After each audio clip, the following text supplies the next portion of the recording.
Hello, everyone. Thanks for joining us today. My name is Heather Wetzler, and I'm the co-founder of Q Career. Q Career is a platform for students helping them explore career paths, and one of our products is called Career in the Classroom. And today's Career in the Classroom is brought to you by AWFS, and we're going to be talking about woodworking. And today we have two guests with us, Hannah and Seth. And Hannah, would you please introduce yourself? Yeah, definitely. Good morning, everyone. We are in Southern California, so I know it's afternoon for some of you guys, but my name is Hannah, and I have been in the woodworking industry for about 10 years now.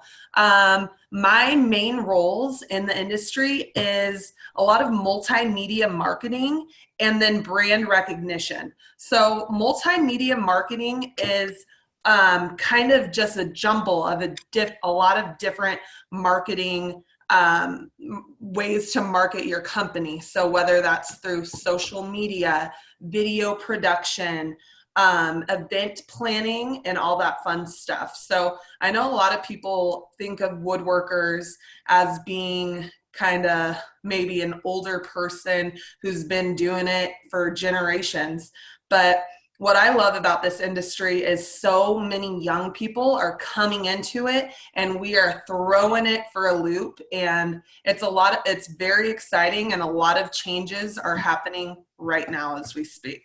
So I'd love to answer any questions you guys may have. Great. And Seth? Good morning, everybody. My name is Seth Nora. I work for a company called WoodWorking Cabinets. We specialize in kitchen and bath remodeling. So we manufacture our own cabinets, and then we also install showers and so on and so forth. I'm 24 years old. I've been with the company just over 5 years. What my role is here is I'm the general manager. And for those of you that aren't familiar with that position, if you're familiar with sports, on a team you have offensive coach, defensive coach, and then you have the head coach. Essentially, I would be the head coach. So my main role is to oversee the department and make sure all the specific coaches and assistant coaches are doing their roles properly and are being as efficient as possible. Well, great. So we have some questions for you that some of the classrooms have asked. So this question is really for the both of you, and it is, how do you get promoted from a lower level responsibility to a higher level of responsibility? So Seth, do you want to go first? Yeah, sure. So to get promoted, it does vary depending on the organization you're working in. The best thing, my best advice would one to be responsible, right? And what that looks like is when you are assigned a project, a task, or just showing up on time, getting there on time, if not a few minutes early, getting your projects and tasks that are assigned done on time. I personally like to do everything a little bit early just so I have some wiggle room if needed. But you got to make sure that the company trusts you or feels comfortable assigning you more responsibility first. Hannah? Definitely. I definitely agree with Seth. And then to follow up with that, I know a lot of people who work for a company, it doesn't matter what you do, if you go above and beyond what your boss or manager expects, they're going to notice you. So whether you're in the warehouse or whether you're inside sitting on a computer, if you're finding new ways to implement ways to grow and make your company more lean and kind of cutting the fat, just being able to do things on your own. I think that makes a big difference, and then you're recognized and you're helping your company grow.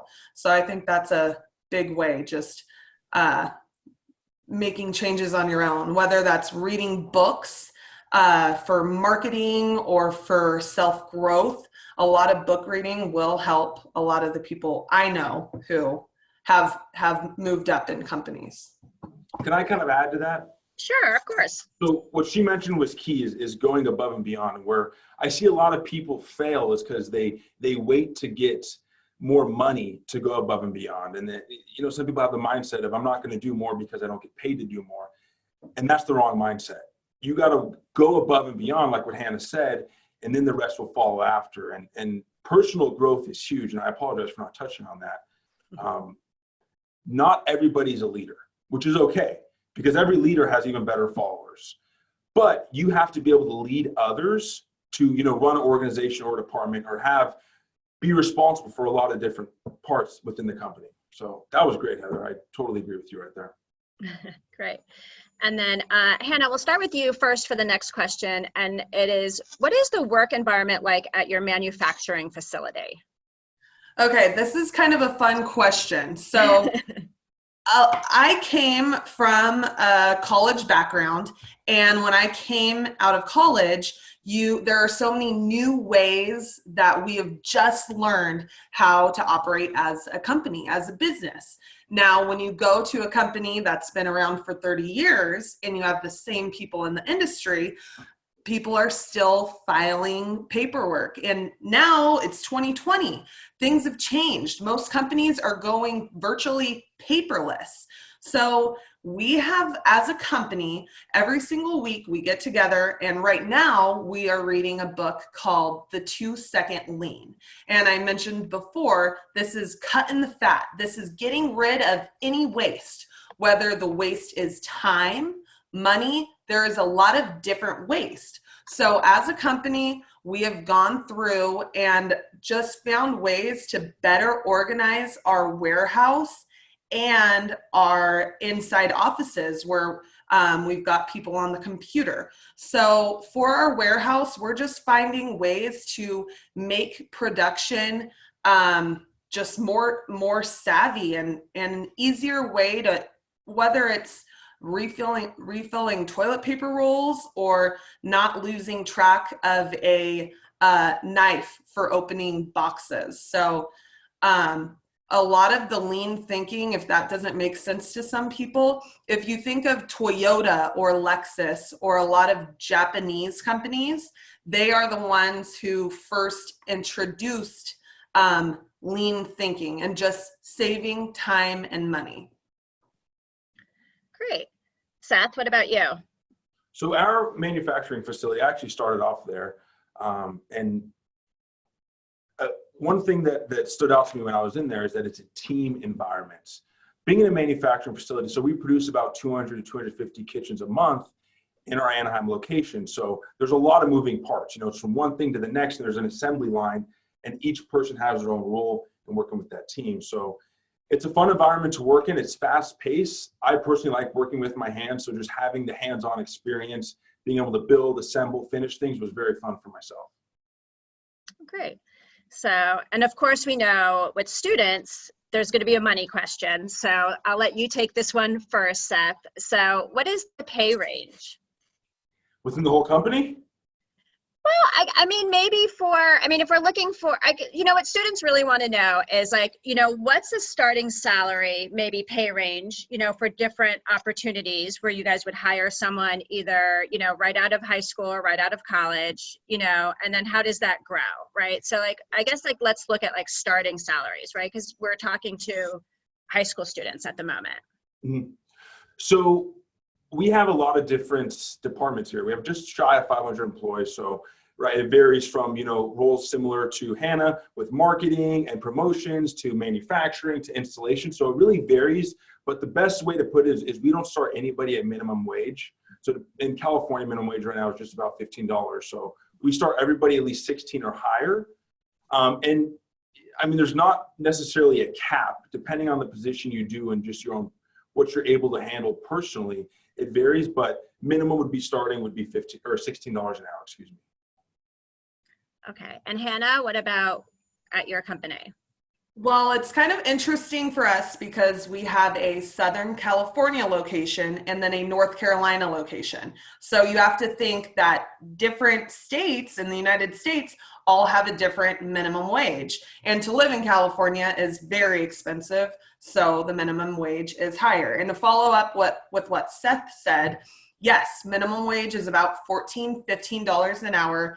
But as a company that is growing and wanting to be one of the best brands in the industry, we don't want to just hire run-of-the-mill employees who won't step up and make a difference in our company. So we do always start our employees a little higher than minimum wage, and we tell them from the very start that there is room for growth. If you are a leader and if you make changes, and help our company to grow and get tasks done faster and in a better way, because everyone could learn, whether you're the CEO of a company or the lowest guy on the totem pole, everyone is able to make a change. And like we said earlier, you will be noticed if you are one of those people. And then that is the quicker way to step up in a company and be promoted and make better money, whether it's a salary position or an hourly position. Okay. And then you guys talked, Seth, I think you touched on this a little bit. So Hannah, I'll go to you first with this question. But, what are some of the different career paths within your organization, right? So keeping in mind, so most of the high school students we're talking to today are taking wood shop, and a lot of them are interested in maybe working, in manufacturing, with wood. Some might be interested in, following that, into a marketing career because they're interested in wood. But can you talk about some of the different career paths? Yeah, definitely. So it's kind of funny. I graduated from college with a degree in broadcast journalism. I wanted to be on the radio. And then I realized, everyone's got Spotify, everyone's got Pandora. I've got to do something a little bit different. So that being said, all of the skills that I learned for the radio and broadcast industry, I could use in the woodworking industry. And it's been a blast being able to use these skills, whether it's just for social media, brand recognition, event planning, event coordination. I've been able to do all of that. So I never really was a woodworker. And now I've just been kind of thrown into the mix, and I have seen a lot of different jobs. That's because I do a lot of trade shows. I travel at least 2 to 3 times a month. I'm on the road. This month I've been to Colorado, Florida, Phoenix. I've been all over. And during my travels, I see a lot of people who are business owners. They could be a 30-year-old man or woman, and I love how many women are in the woodworking industry. It's really taken a turn, and the great thing about being a business owner, whether you are refinishing furniture, you're building kitchen cabinets, say you purchase cabinets from Seth at Reborn, and then you're installing them in someone's house. Whether you're driving, spending money on gas, all of that could be a tax write-off if you are a business owner. So that's always fun. You could be your own boss. And if you're not your own boss, there's a ton of companies in the woodworking industry that have great benefits, healthcare benefits, all different kind of benefits. So it's a lot of fun. There are a lot of, whether you're posting behind a computer on Facebook or whether you're using the saw stop cutting wood, there are a lot of different routes to go. Great. And Seth, I know you touched on it a little bit, but can you describe some of the different career paths at your company? Yeah, so, being the size of the organization we have, like I said previously, careers and basically everything that someone would want to do. So from marketing to installation to manufacturing to management to recruiting, hiring team members. With a manufacturing background, it really opens up a lot of different doors for you, because like what Hannah was saying, what she went to school for, she didn't necessarily pursue directly, but she uses it in her career today. And so what I would suggest with the manufacturing background is you could work either making cabinets, you can be a craftsman, meaning installation wise, doing beautiful remodels, installing, which is always super fun to do. And I view that more of a form of art, if anything, because, you start off with a blank page and then you make a beautiful new kitchen or whatever it could be. So it really just depends. You got to find what makes you happy, what makes you tick, regardless of the money. I've done a few different positions here. Like I said, I did work in manufacturing and then jumped around a few different times. And I'm happy where I'm at now is because I like to challenge myself mentally. Granted, having, a manufacturing understanding helps me in what I do today, but I'm not physically making cabinets. Would you expand on that a little bit too? So students always want to know about breaking into an industry, right? So, you know, you started, it sounds like, young in this industry. So can you talk about like students who maybe aren't connected to woodworking or manufacturing, like how do they go about landing, you know, should they look for apprenticeships or should they look for internships? Like how do they go about breaking into the industry? So apprenticeship is a great start. If you don't have much experience hands-on, I would definitely go with an apprenticeship first. And here at Reborn, we offer, you know, a career path for an apprentice where you start off basically from nothing, and which is okay. What we like to hire is good people versus someone that knows everything. I will teach you everything, but I can't teach you to have a good heart. And so what we do here is, you know, we hire those right people that are good, you know, fits for our team and get along with us culturally, and then we'll grow them into a lead position. So within 3 months of being an apprentice, that person is now going to be a lead, meaning they're going to be in charge of installing jobs on their own. And then from there, there's different levels. And then we have some leads that go into a trainer where they are now responsible for coaching others the trade that they know. Great. So Hannah, I'm going to ask you the next question similar, and then Seth, I'm going to come back to you and ask you a little bit more about apprenticeships. So Hannah, you know, for someone who wants to break into marketing, what would you, you know, recommend? Internships, or, you know, how would you go about breaking into marketing? Yeah, I would definitely, in this industry, you don't necessarily have to go to college. There are so many ways to break into it, whether it's a trade school or whatever. I will say, as a marketing employee, if I wouldn't have ever done the gnarly job of working in the warehouse and learning how to talk to people in the industry, I wouldn't be as good at my job because I wouldn't be able to relate to anyone. So one of the things that I started out when I got into this industry is I'm wearing 3-inch high heels with a button-up suit. I was not able to relate to anyone who's a blue-collar, hard-working artist, to follow up with what Seth said, because if you are in the industry, you are an artist. You're working with your hands. So you really have to kind of step back a little bit and don't just come in saying, I know what I'm doing. You can take marketing classes, and it's crazy because with marketing and social media, you could learn so much stuff online, whether you're reading a book, watching YouTube videos, attending a convention. There's a lot of conventions for woodworking too, but definitely you kind of got to get your hands dirty if you're in this industry and if you want to relate to anyone who wants to use your products or your company or your software. So I hope that kind of answered your question. Yeah, I'm going to come back to you in a second and ask a little bit more about some of those conferences. But Seth, I wanted to go to you. And, you know, some students may know what an apprenticeship is, but some may not. Can you explain that a little bit more and maybe like how it differs from an internship? But can you explain kind of the value of an apprenticeship? Yeah, so an apprenticeship is different than an internship because you're, you know, here when you're an apprentice, you're a full-time employee. So what that looks like is all of our teams, you know, and I'm just speaking on the installation side, there's a lead who is responsible for getting the job done. And then there's an apprentice who helps the lead get the job done. The apprentice does smaller tasks, meaning something that, you know, if you don't know everything, it's okay for you to complete. So it could be cutting drywall, cutting 2x4s, plywood, so on and so forth. That's what the apprentice will be doing.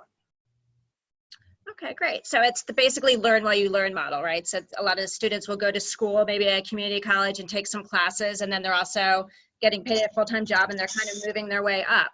Yeah. Great, great. So Hannah, back to you and your comment about the conferences. You know, one thing that students ask a lot about, or some of the words that they hear is, you know, they hear the word social capital, right? Or they hear it's who you know, right? You land your first job, first internship, first apprenticeship, you know, by who you know. But what if you don't know anyone in the area that you want to go into, such as woodworking or manufacturing? Can you talk a little bit more about conferences and networking and how students can leverage that? Definitely. So I'd say the simplest way to learn about the industry and to network with others, and this is crazy, 5 years ago I would have never said this, but Facebook groups, social media. You can learn so much from social media. There's so many private Facebook groups, kitchen cabinet painting experts, professional refinishers chat rooms. There's a lot of builders, social media outlets. Then, if you were to go on YouTube and type in woodworker, there are a lot of amazing woodworkers who are on YouTube who are making a career just by showing other people's products. Now, the best way, and I would say best because I love working trade shows, there are woodworking trade shows all over the country in North America and the world every single week. AWFS is one of them. It's a huge woodworking fair in Las Vegas, and you could walk around that convention and it could take you a full week, and you could learn and network and meet so many people. One thing that I learned at that big trade show last year was there is a group of women, and it's called WOW, and it's Women of Woodworking. There are huge CEOs of companies there, and then there's chicks who are on YouTube who have 1 million followers just because they are so good at their craft. Last weekend, I was at the PDCA show, which is a painters and decorators and contractors woodworking show, where a lot of people are walking around and learning about new products, new positions, and some of those people are walking around looking for jobs. So there's a lot of ways to get in, to learn and get involved in the industry. But one thing I would recommend is just ask, reach out. There's people like me and Seth who are on LinkedIn. We're on social media, and you could just reach out to us and let us know if you have any questions. And we love young people in this industry because they're making a positive change, and we are here to help you guys. Mm-hmm. Great. Thank you so much for that. Yes. And I encourage every student to build a LinkedIn profile, and definitely take Hannah and Seth up on their offer and linked into them. It's one of the most powerful things, and to start networking. And you have student as your title. It's much easier to do it as a student than as you get older. And thank you for mentioning AWFS again. So, and for students, you may not know, but AWFS stands for the Association of Woodworking and Furnishing Suppliers, and they actually run different student contests every other year. And one of them is around CAD and Design It. So definitely check those out as well. And on that note, we just had a question come in. Seth, I'm going to throw this one to you, and then Hannah, if you want to answer it too. It comes from Mark Smith's classroom, and they're asking, they're using programs like ArtCam, Mastercam, and AutoCAD to drive their CNC router. So is that an important skill in the wood industry? Yes. I think in any manufacturing industry, that's very important. As Hannah mentioned previously, I mean, technology is taking over. In a few years, it might be a robot here instead of myself. But, having that understanding. So we personally use AutoCAD. And the reason we use that is we have engineers that put in the programming for our CNC. So when we're doing, a 200 square foot kitchen, to have it perfect, someone's not sitting there with a tape measure and a saw cutting things down. It's all done by machine, because unfortunately we're human and we're going to make mistakes.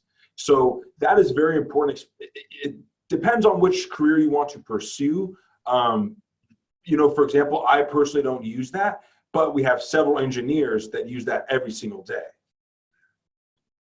Great. Hannah, did you want to answer that question as well?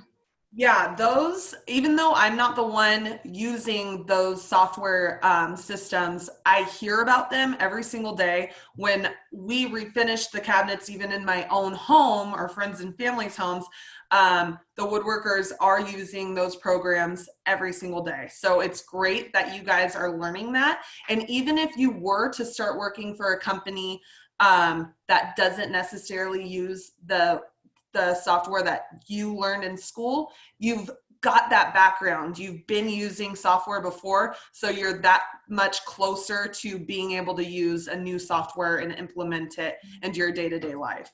Mm-hmm.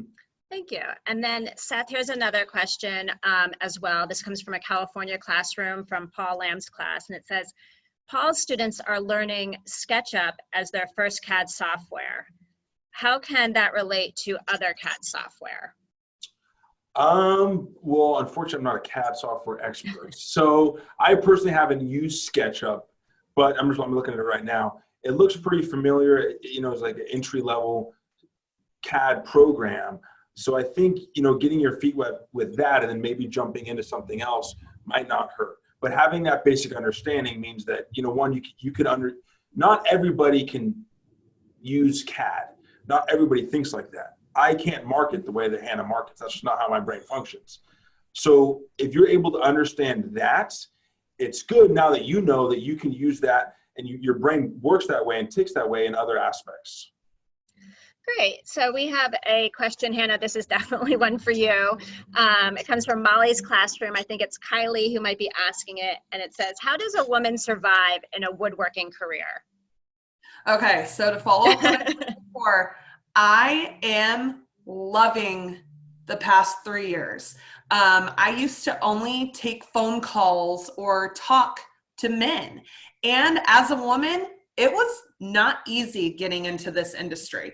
And that's why I had to learn every single in and out.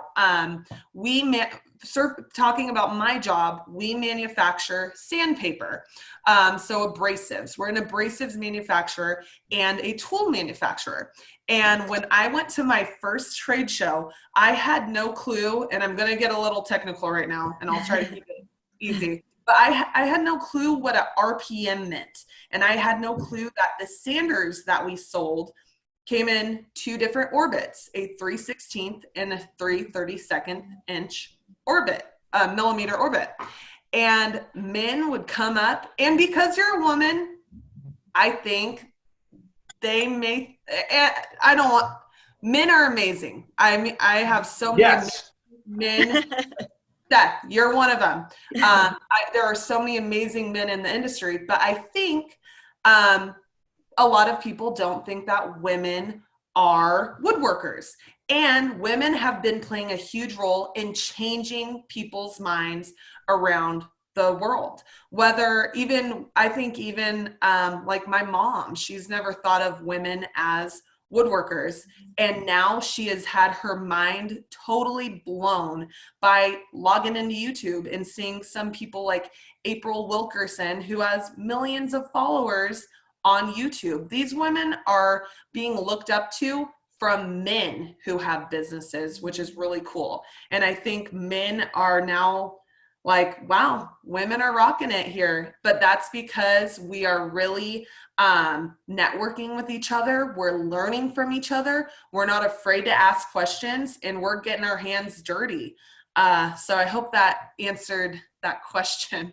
Yeah, and I think you bring up a good point too about, you know, and this is the importance really of associations too. So if you don't have a network, associations are a built-in network of those people. And like you said, finding it, I think you called it the WOW group, Women of Woodworking, you know, seeking out those groups, I think, you know, are really important, because then you could ask your peers, you know, what has come up for, you know, for them as, you know, women, or, you know, one of the other questions was women with children, right, in woodworking, and how do women with children survive, you know, in the woodworking industry and different, you know, tasks. But I think, you know, those type of networks are really helpful. And then, you know, I know some of the classes are going to be ending soon, so I'm going to wrap up with one last question.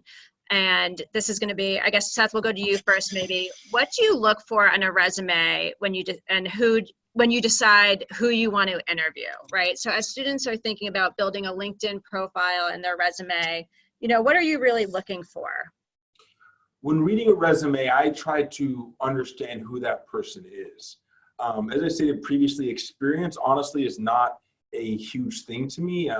You know, I've hired people that didn't come from this background, that, you know, maybe came from the food industry or auto or whatever, but, you know, finding a good, like I said, we look for really just good people and people that are going to fit in our culture. So if you have, you know, for example, I know that some people that are using CAD, putting those skills on there, Microsoft, Excel, CAD, that's a plus. Depending on the position that we're looking for, seeing someone that has that understanding will help. Obviously, you want to put your skills, your strengths, and what not a lot of people do, but what I suggest is put your weaknesses. You know, it's better to be upfront and say, look, you know, this is something that, you know, I'm not the strongest in, but I'm working on it. Because whether you bring it up now or then, if you get hired, they're going to find out. You know, you can't really hide anything. But just, you know, being honest on the resume. And along those lines, how beneficial is it to having 1 or 2 years of high school wood shop on your resume? I think that's very important, because seeing that someone has that experience, they understand manufacturing in general, it's going to benefit them greatly. And what about, you know, students often hear this word soft skills, right? How do you demonstrate that, or teamwork, right? How do you demonstrate that on a resume? Do you want to add like extracurricular activities if you play on a team sport, or if you're part of debate club? A team sport, because I think being on a, you know, especially like a high school team or anything above that is hard. I mean, you got a coach yelling at you, giving you direction, and not necessarily being the nicest at all times, but showing that you can work in that team environment is huge. And having, you know, putting that on the resume so the company can see that and recognize that. If I saw that personally, I know, okay, this person can work with others well. If you were maybe a team captain or depending on the position on the team, putting that on there, so now I have a better understanding that, you know, look, this person they have a goal to win. They all know their positions, and then they work together to accomplish that goal as one, as a team. And if you're not into sports, what about doing something where maybe you competed for a woodworking contest on a team? Would that be important to highlight on your resume? Yeah, so I went to, a couple weeks ago, I was a judge at a Skills USA event where a few different students from a high school had to manufacture a cabinet and a drawer in it. And, you know, there's a few individuals that went to the same school that were just excelling in the program.